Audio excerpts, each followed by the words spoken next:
Hello everyone, मेरा नाम पूजा गर्ग है और आज मैं अपने संस्कृत फॉर बिगनर्स पर चैप्टर सेकंड की एनसीईआरटी क्लास 6 की बुक का चैप्टर डालने जा रही हूँ। जैसा कि चैप्टर 2 डालने जा रही हूँ। जैसा कि आप सब जानते हैं, चैप्टर का नाम है एशा का एतत् किम। सबसे पहले हम इसका नाम जानेंगे कि इसके नाम है क्या। एशा क्या, तो ये पुल्लिंग रूप में आएगा। यह क्या है, एशा का मतलब यह है, कै का मतलब क्या है। एशा स्त्रीलिंग में आएगा। का, एशा का यह क्या है। एतत् किम, ये नपुंसकलिंग में आएगा, ये क्या है। अब हम इसकी पुल्लिंग, स्त्रीलिंग और नपुंसकलिंग रूपों के बारे में बात करेंगे। जैसा कि आप जानते हैं, संस्कृत में तीन लिंग होते हैं, पुल्लिंग, स्त्रीलिंग और नपुंसकलिंग। पुल्लिंग में एक वचन, द्विवचन और बहुवचनम। संस्कृत में हम कैसे बोलेंगे, एक वचनम, द्विवचनम, बहुवचनम। तो हम जैसे सबसे पहले बालक का करते हैं, बालक का करेंगे हम, तो बालक एक वचन में, बालकहु दो द्विवचन में, बालकः बहुवचन में। बालके का मतलब होता है एक बालक और बालकहु का मतलब होता है दो बालक। बालकः का मतलब होता है बहुत सारे बालक। अब हम ऐसे ही वृक्ष का करेंगे। वृक्ष है, वृक्षहु, वृक्षा।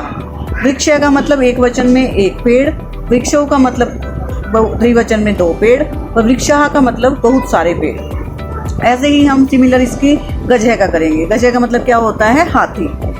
गजह का मतलब एक हाथी, गजहु का मतलब दो हाथी और गजह का मतलब बहुत सारे हाथी। अब हम स्त्रीलिंग रूप में करेंगे, एक वचनम, द्विवचनम, बहुवचनम। आपके लिए ये सब जानना बहुत जरूरी है, क्योंकि आप अभी एनसीईआरटी की क्लास 6 की बुक इसलिए अभी स्टार्ट की है, तो आपको ये जनरल नॉलेज के लिए पता होना चाहिए कि एक वचन, द्विवचन, बहुवचन के में हमें इनके रूप कैसे बनेंगे और आगे हमारे पास धातु रूप आएंगे, शब्द रूप आएंगे, जिनको हम नेक्स्ट क्लासेस में करेंगे। अभी 6 क्लास में आपका सिलेबस इतना टफ नहीं है और इसको आपको धीरे धीरे समझना है, ताकि आपकी समझ में आसानी से आ जाए और आपको आगे आने कोई परेशानी ना आए। अब बालक, यहाँ पर हमने बालक का करा था, तो यहाँ पे हम बालिका का करेंगे स्त्रीलिंग में। बालक का मतलब लड़का होता है, बालिका का मतलब लड़की होता है। स्टार्ट। यहाँ पर हम बालिका का करेंगे। बालिका का मतलब लड़की। बालिका, बालिके, बालिका। सिर्फ यहाँ पर डिफरेंस आएगा आपकी मात्रा का। बालिका, बालिके, बालिका। बालिका का मतलब एक बालिका, द्विवचन में दो, बालिके का मतलब दो बालिकाएं और बालिका में बहुत सारी बालिकाएं। अब वैद्या, वैद्य क्या होता है, डॉक्टर। तो एक वैद्या, वैद्य दो वैद्या और वैद्या बहुत सारे वैद्य। आगे हम करेंगे अजह। अजह किसको कहते हैं, बकरी को।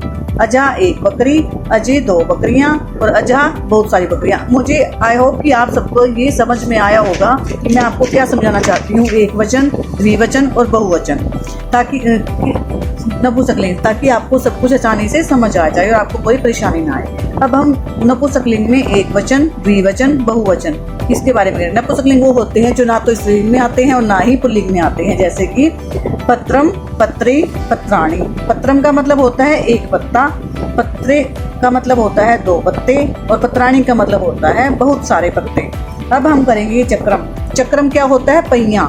एक पहिया, चक्रे दो पहिए, चक्राणी बहुत सारे पहिए। पुस्तकम, पुस्तकम का मतलब होता है किताब। एक किताब, पुस्तकें दो किताब, पुस्तकानी बहुत सारी किताब। आज तो हमने ये एक पुल्लिंग, स्त्रीलिंग और नपुंसकलिंग के किए हैं। कल हम क्रियापद के बारे में करेंगे। अभी ये चैप्टर खत्म नहीं हुआ है, इसको नेक्स्ट जो है हम नेक्स्ट वीडियो में करेंगे। आई होप आप सबको ये समझ आया होगा और अच्छे से इसको समझिए, ध्यान लगाकर। कोई भी समझ में नहीं आए तो आप मुझसे कमेंट करके पूछ सकते हैं और ज़्यादा से ज़्यादा चैनल को लाइक, सब्सक्राइब और शेयर कीजिए। Thank you.